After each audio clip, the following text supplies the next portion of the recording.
Ce vidéo récapitule notre travail au laboratoire de l'hôpital militaire de Gabès, exactement dans l'appareillage de bactériologie. Alors, je vais vous montrer les étapes de l'examen cytobactériologique d'urine ou ECBU. La première étape de la technique aseptique consiste à désinfecter la surface de travail à l'aide d'un désinfectant et ensuite on allume le bec benzène. Il faut aussi porter des gants.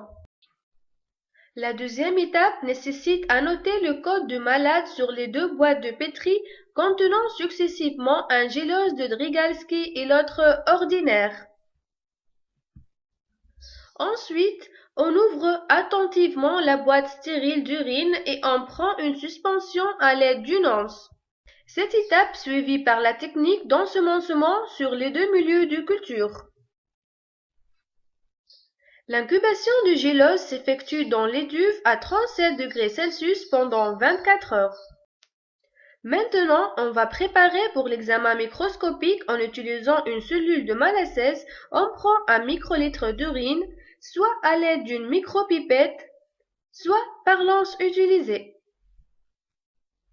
L'observation microscopique doit être en objectif 40. Elle est basée sur le comptage des leucocytes et des hématies ou des lithiases. Après l'incubation, si le résultat est positif, on observe la formation des colonies sur les deux milieux. Ici, on doit identifier le germe trouvé chez le malade en utilisant un AP20 ou AP10 pour l'identification biochimique. Aussi, on réalise un antibiogramme pour connaître la résistance et la sensibilité des bactéries trouvées aux antibiotiques. Après 24 heures d'incubation, on remarque la formation des zones d'inhibition autour des disques d'antibiotiques et leur absence indique la résistance du bactérie à l'antibiotique testé.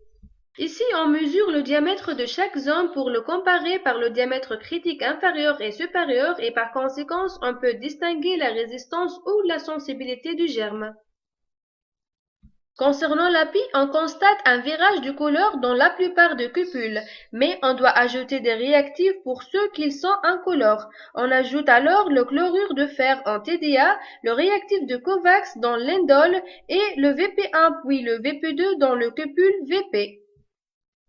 Enfin, et après la lecture de l'API, on obtient un code qui nous permet d'identifier le type de germe.